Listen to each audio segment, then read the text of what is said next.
You actually remembered how I take it. It wasn't a question. Tessa said it like she was surprised she'd said it at all. Standing in the doorway of the break room, paper cup in one hand, the other pressed flat against the doorframe like she needed something solid to hold on to. Marcus Vane looked up from the counter. He was the kind of man who didn't need to fill a room. The room just rearranged itself around him. Tall in the way that made other people step back without knowing why. Eyes that tracked everything. He said nothing for a moment, just looked at her the way you look at something you glanced past 100 times and suddenly can't quite explain. 2 sugars, he said. No cream. She blinked. Right. He went back to his coffee. She went back to pretending she hadn't been standing there for 3 full seconds longer than necessary. That was the first morning of her second year at Vane Capital. She'd taken the job because she needed it, not the polished version of that sentence people say in interviews. She genuinely, desperately needed it. Her mother's medical bills had a way of making principals feel like a luxury. When the offer came in from Vane Capital's administrative division, she didn't ask questions about the company's other business interests. She asked about the health insurance and the start date. The office was on the 43rd floor of a building in downtown Chicago that didn't have its name on the outside. That should have told her something. At the time, she filed it under Architecture Cork and moved on. Tessa Rourke was 26 years old, efficient in the way people become when they grow up without a net, and almost entirely invisible to the man whose schedule she managed. Ronan Vane, Marcus's older brother and the actual head of the company, had hired her. Marcus ran the investment side. She handled correspondence, scheduling, and a rotating cast of tasks that fell under the vague umbrella of executive support. For the first 8 months, Marcus Vane walked past her desk the way people walk past furniture. Not unkindly. Just past. She told herself it didn't matter. She was there for the paycheck. She was there for her mother's medication and the lease on the apartment she shared with her friend Petra and the student loans that sent her a friendly email every month, like a bill collector who'd taken a meditation class. She told herself a lot of things that year, the first time Marcus Vane actually spoke to her. Really spoke to her, not the clipped send this, reschedule that, hold my calls that passed for conversation. It was because of the Harmon file. She'd found the error. A transposition in a wire transfer authorization. The kind of thing that looks like nothing until it becomes a federal problem. She'd flagged it at 7:43 in the morning, corrected it in the system, and left a note on his desk with the original documentation attached. He came in at 8:15. By 8:22, he was standing at her desk. You caught this, he said. Yes. Before compliance. By about 40 minutes, based on their review schedule. He looked at her for a long moment. She had the strange feeling of being seen through something, like an X-ray or a window. What's her name? She stared at him. Tessa Rourke. I've worked here for 8 months. Something shifted in his face. Almost imperceptible. I know who you are, Rourke. She doubted that very much, but she didn't say so. He took the file, walked back to his office, closed the door. That was it. 2 minutes and 14 seconds of direct human interaction, and then 8 more months of near total silence. She wasn't counting. She was absolutely counting. She was absolutely counting. There's something particular about being overlooked by someone like Marcus Vane. It wasn't that he was cruel. He wasn't. He was precise, contained, and almost entirely sealed off from anything that didn't directly impact the business. The people who worked closest to him treated him with the particular careful energy of people who understood that his attention was not something to court carelessly. But Tessa had a front-row seat to a version of him that most people didn't see. She read his correspondence. She knew that he sent money every month to a residential facility in Evanston. Anonymous, routed through 3 accounts. She knew he kept a photograph in his desk drawer that he never displayed, but also never moved. She knew he took his coffee at 6:50 in the morning, alone, before anyone else arrived, and sometimes stood at the window for 10 minutes without moving. She knew more about the interior life of Marcus Vane than anyone who'd actually had a conversation with him, and she was, to him, essentially furniture. The man who changed everything was named Joel Ashby. He came in as a consultant on a restructuring project, mid-30s, easy smile, the kind of confident that doesn't need to announce itself. He had an office on 38, but spent half his time on 43, and within 2 weeks he'd learned everyone's name, coffee order, and the name of at least one family member. He learned Tessa's on day 3. Tessa Rourke, he said, reading her nameplate, then looking up at her like the nameplate was a summary and she was the whole document. "You're the one who caught the Harmon transfer." She blinked. "How do you know about that?" "I read the compliance post-mortem. Your name's in there." He tilted his head slightly. "Nobody else's is." She didn't know what to do with that. She thanked him and went back to work. He came back the next day, and the one after that. Not in an intrusive way. He wasn't hovering. He was just genuinely interested, the way some people are, in the actual humans around them. He asked about her work, her background, whether she'd gone to school for finance or fallen into it. She told him the condensed version, accounting degree, 2 years at a smaller firm, came to Vane Capital for the benefits. He didn't ask about the benefits. He asked what she actually wanted to be doing in 5 years. She couldn't remember the last time someone at this office had asked her that. It happened on a Thursday. She was in the small conference room off the main floor. Not a meeting, just using the table because her desk was covered in quarterly binders, and Joel had stopped in to return a folder. They were talking about something low stakes, some debate about the best Thai place in the Loop. He was laughing at something she'd said, and she was laughing too, and it felt normal, like a normal human conversation between two normal people who hadn't spent the last year being more or less invisible. She didn't see Marcus Vane stop in the hallway. She didn't see him look through the glass partition. She didn't see the exact moment his hand, which had been moving toward the door handle, go still. Joel said something else. She laughed again. Joel was looking at her with that particular expression that meant he was about to suggest something. Lunch maybe, or the Thai place in question. Marcus walked away. She noticed the change in the way you notice a shift in air pressure. Nothing dramatic, just different. He spoke to her. Not the transactional kind, not hold my calls or push Tuesday to 3. He asked her what she thought of the Callaway proposal. She told him. He listened, actually listened, in a way that made her feel briefly like she'd miscounted the floor she was on. He started coming in through the main floor instead of the side entrance, which meant he passed her desk. He started saying good morning.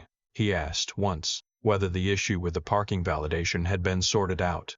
She'd mentioned it in a building logistics email 3 weeks earlier, and she hadn't thought he'd read those. He had read it. She started paying attention in a way she hadn't let herself. That was the problem. The moment she became sure something had changed was the afternoon he came back early from a lunch meeting and found Joel at her desk. Not anything remarkable. Joel had a question about building access. She was helping him navigate the facilities portal. But Marcus stopped walking, just for a second. His eyes moved from Joel to her to the shared screen to her again. "Rourke," he said. "Yes, when you're done?" A pause. "Come find me." Joel raised an eyebrow after he was gone. "Is he always like that?" "Like what?" Joel smiled slowly. "Nothing." She went to find Marcus 20 minutes later. He had a legitimate thing to discuss, a scheduling conflict for the following week. A real thing. She wasn't imagining it. But when she was leaving, he said, without looking up from his desk, "How long has Ashby been coming up to this floor?" She stopped. "He's on the restructuring project. He's up here most days." "I know why he's up here."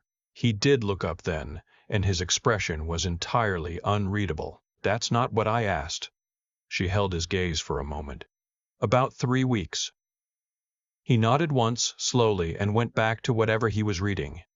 She walked back to her desk and sat very still for approximately 90 seconds. Petra, her roommate, had approximately zero patience for her attempt to explain it as probably nothing. He asked how long the man had been coming to your floor.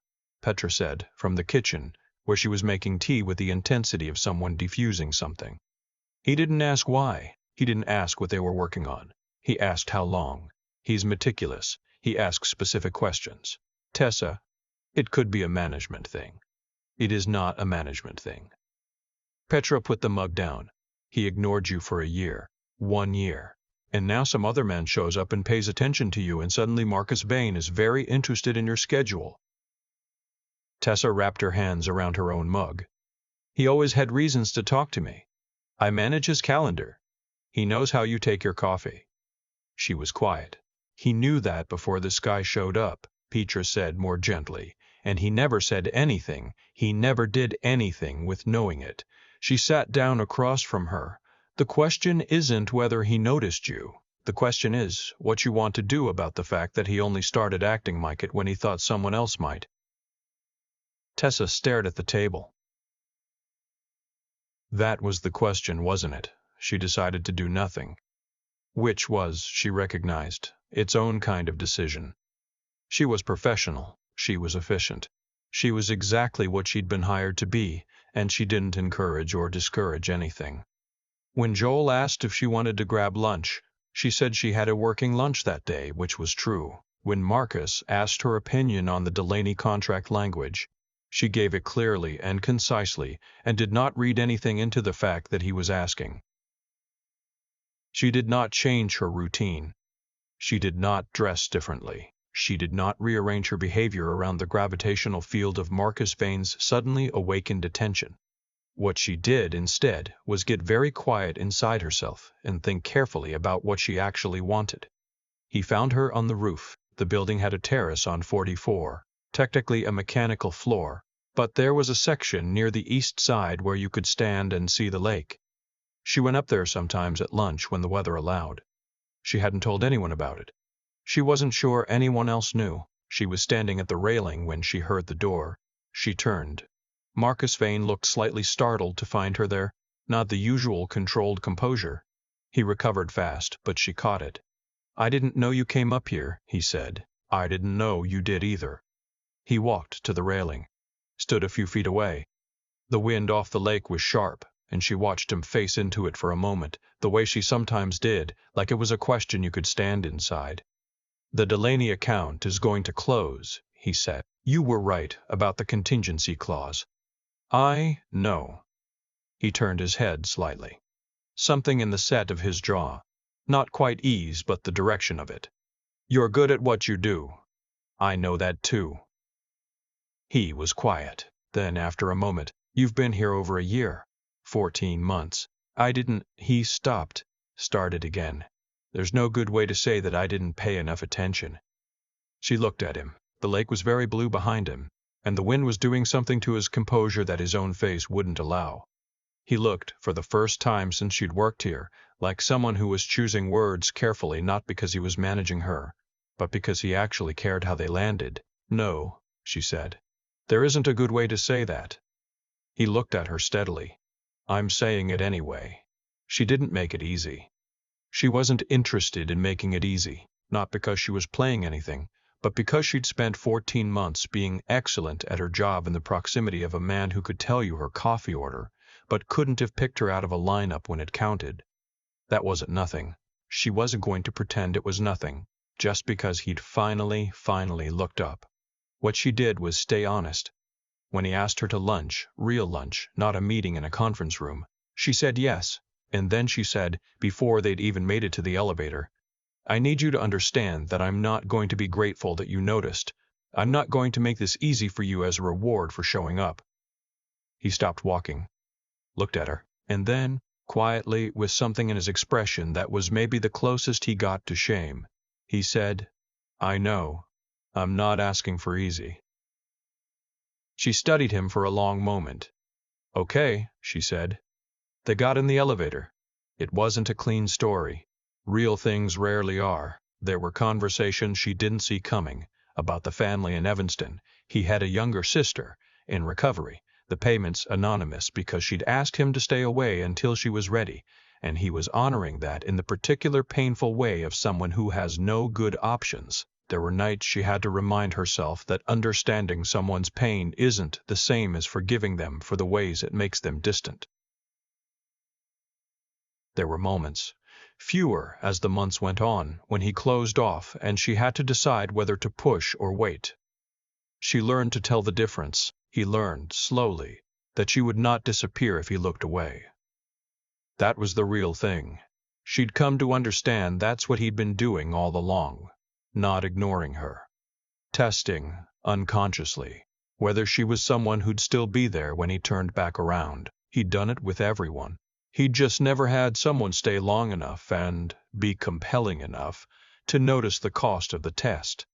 "I see you," he told her one evening, much later, in the kind of quiet that only happens after something has been decided. It wasn't a dramatic declaration. It was low and private and completely direct. She thought about 14 months. She thought about coffee orders and compliance files and a roof nobody knew about. "I know," she said. "I've been here the whole time." He looked at her like that landed exactly where she meant it to, and for the first time in a long time, she didn't feel like furniture. She felt like someone who had waited for the right moment, not because she had to, but because she decided she was worth waiting for.